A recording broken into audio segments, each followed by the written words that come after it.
Terima kasih kepada Tuan Yang di-Pertua kerana memberikan saya peluang untuk mengambil bahagian dalam perbahasan yang sebegitu penting pada petang yang mulia ini, terutamanya untuk rakyat yang tercicil. Sebagai usaha untuk menarik perhatian kerajaan, meringankan beban kewangan rakyat jelata, saya ingin bermula dengan kesusahan rakyat yang dialami, yang dihadapi pelbagai masalah sosial ekonomi yang seperti berikut. Satu, kenaikan harga barangan. Kedua, memang kos sara hidup yang sangat tinggi. Yang ketiga, inflasi harga makanan. Yang keempat, tragedi bencana alam seperti banjir yang ditimpa oleh rakyat di beberapa negeri. Yang kelima, masalah yang tidak dapat dikawal seperti hutang-hutang yang dengan bank komersial itu. Tuan Yang di-Pertua, masalah sosial ekonomi ini telah kita katakan menjadi satu faktor yang menggugatkan keterjaminan dan kestabilan kewangan sesebuah isi rumah. Dan ini adalah menjadi satu impak yang besar juga ke atas kesihatan mental seluruh keluarga.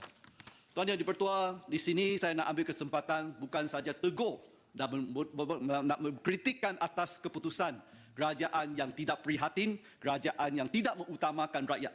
Rakyat memang mengharapkan suntikan wang secara langsung dalam usaha mereka menstabilkan kesihatan kewangan mereka.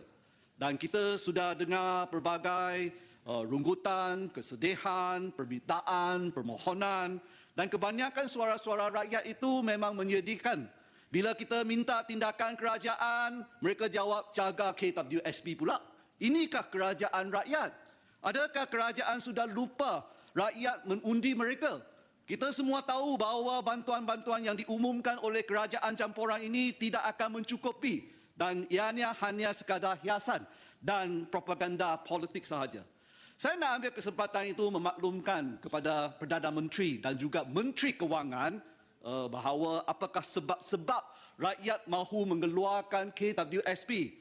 Walaupun Menteri Kewangan itu sudah tahu tetapi pilih tak tahu.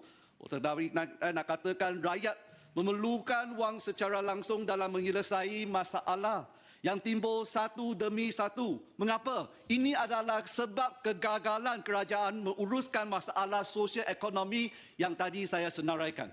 Terutamanya kenaikan harga barangan yang tidak menentu itu. Satu-satunya simpanan yang rakyat boleh menaruh harapan pada hari ini adalah untuk bantuan mereka mengharungi masalah kewangan adalah melalui simpanan KWSP. Saya faham setiap penjelasan kerajaan memang saya tidak pilih tak faham. KWSP adalah untuk hari tua dan sebagainya. Akan tetapi rakyat yang memerlukan pengeluaran ini adalah mereka yang tidak lagi dapat bertahan sekarang ke atas tekanan kewangan. Mereka dah give up lah dengan izin. Bagaimana kerajaan akan menyelesaikan masalah itu? Oleh itu, di sini saya ada 4 argumen untuk kerajaan campuran yang untuk ambil perhatian. Argumen yang satu ialah KWSP adalah duit rakyat sendiri. Saya nak mengingatkan kerajaan campuran ini. Saya berharap kerajaan mempertimbangkan semula cadangan pengeluaran simpanan KWSP rakyat sekurang-kurangnya bersasar.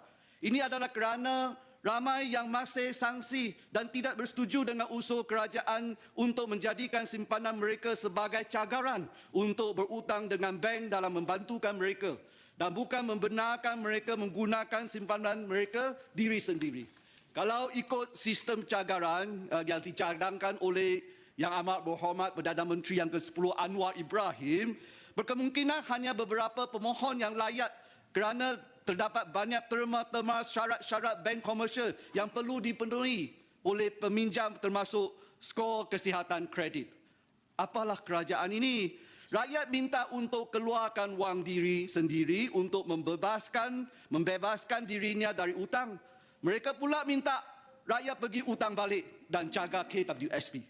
Argumen yang kedua, Tuan Yang di-Pertua, akaun 2 ini memang tidak mencukupi. Bukan semuanya mempunyai wang yang mencukupi dalam akaun 2. Kerajaan kena faham bahawa pengeluaran yang diminta oleh rakyat adalah pengeluaran khas yang perlu menstabilkan keadaan kewangan mereka. Kalau akaun 2 tak cukup wang, macam mana nak cagah? Mengapa kerajaan tak nak bagi kelonggaran untuk akaun 1?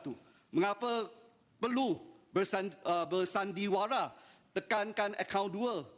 Tak ada duit, tak boleh cagar, maka tak boleh mohon, senanglah kerja kerajaan campuran. Begitu ke? Oleh itu, seterusnya dengan argumen yang ketiga, duit untuk masa jangka pendek.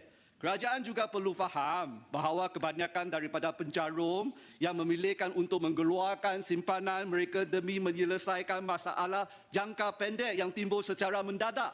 Malah ramai pencarum masih ragu terhadap keberkesanan kaedah cagaran simpanan dan saya percaya pencarum juga lebih menyandarkan kepada pengeluaran terus kerana tidak terbeban dengan bebanan faedah pinjaman oleh bank itu. Mengapa rakyat harus dibebani dengan penyelesaian yang memerlukan kesan jangka panjang untuk menyelesaikan masalah yang jangka pendek? Kos isi rumah juga akan kian meningkat kerana nisbah hutang dan pinjaman isi rumah juga akan naik. Dan argumen yang terakhir sekali, Tuan Yang di-Pertua. Yang berhormat, kekanan masa. 2 minit. Sudah 7 minit dah. Okey. Memang argumen yang keempat itu ialah isu pembayaran semula yang telah dibangkit oleh Yang Berhormat Dr. Wan Martina. Dengan inilah, saya nak katakan sekali lagi ingin mengusulkan supaya kerajaan mempertimbangkan sekali lagi semula pengeluaran KWSP kerana simpanan pengguna adalah hak pengguna. Saya juga ingin memohon supaya kaji selidik reaksi, kemahuan dan keperluan rakyat dengan lebih peka dan teliti kerana di hujung penggal rakyat perlu hidup dengan tanggungjawab kerajaan dalam memastikannya. Dengan inilah saya menyokong usul yang dibawa oleh rakan saya Yang Berhormat Datuk Razali Idris. Terima kasih.